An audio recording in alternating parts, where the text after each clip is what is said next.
अश्वमेध यज्ञ सबसे श्रेष्ठ यज्ञ है।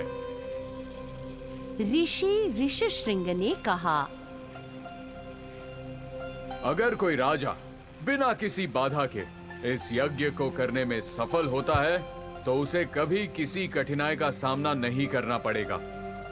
यज्ञ की तैयारी करने की आज्ञा दे।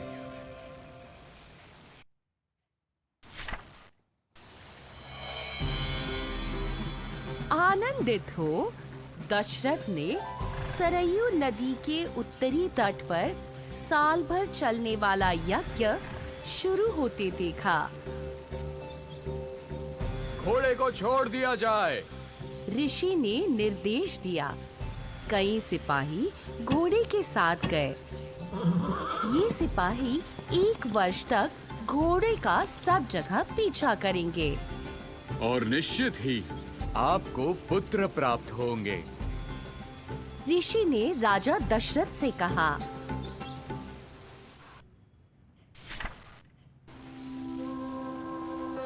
ऊपर स्वर्ग में रहने वाले सभी देवता अश्वमेध यज्ञ को देखने के लिए एकत्रित हुए। अपने बीच भगवान ब्रह्मा और भगवान विष्णु को देखकर वे चिंतित होकर भगवान ब्रह्मा से बोले,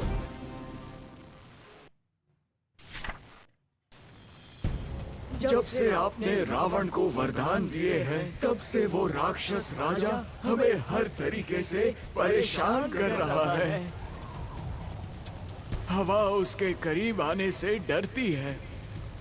समुद्र उसे परेशान करने से डरता है। सूरज भी उससे डरता है।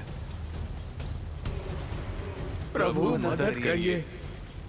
कृपया इस समस्या का समाधान करने में हमारी मदद करिए।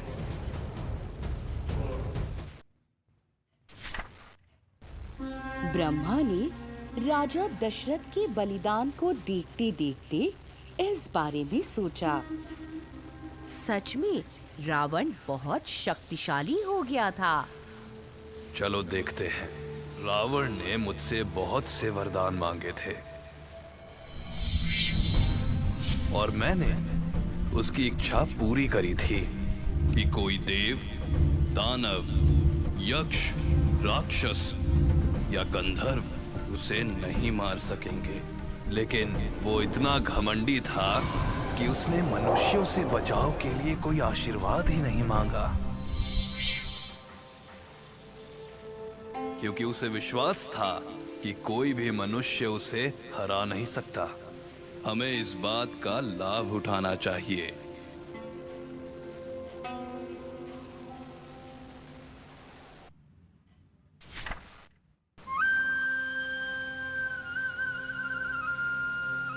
हे भगवान विष्णु, कृपया हमें भयानक रावण से बचाएं।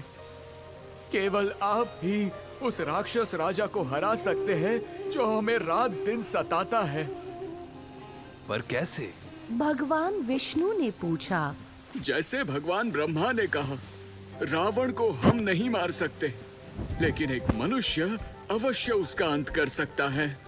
उसका वरदान उसे एक मनुष्य के हाथों वध से नहीं बचा सकता।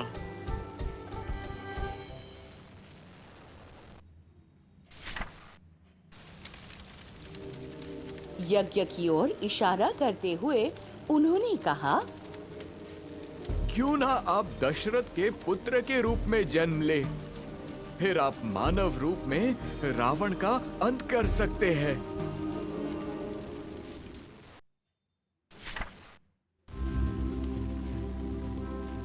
देवताओं को परेशान देख भगवान विष्णु ने उनकी मदद करने की ठानी। वे मुस्कुराए। वे मानव रूप में पृथ्वी पर एक महान यात्रा की तैयारी में लग गए।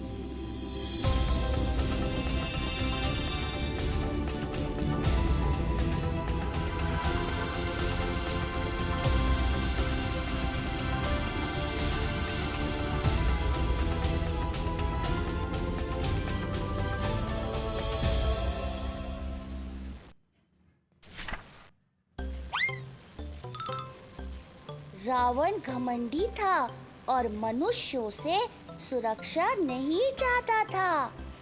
लेकिन क्या आप अन्य सभी प्राणियों को जानते हैं जिनसे सुरक्षा के लिए रावण ने भगवान ब्रह्मा से प्रार्थना की थी?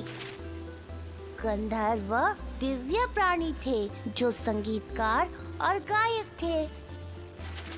यक्ष प्राकृतिक आत्माएं थी जिन्हें अर्ध दिव्य प्राणी माना जाता था।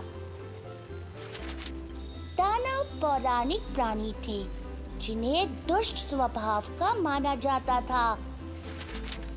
राक्षस आदमखोर हुआ करते थे। स्वर्ग में रहने वाले दिव्य और अलौकिक लोग देवता माने जाते थे।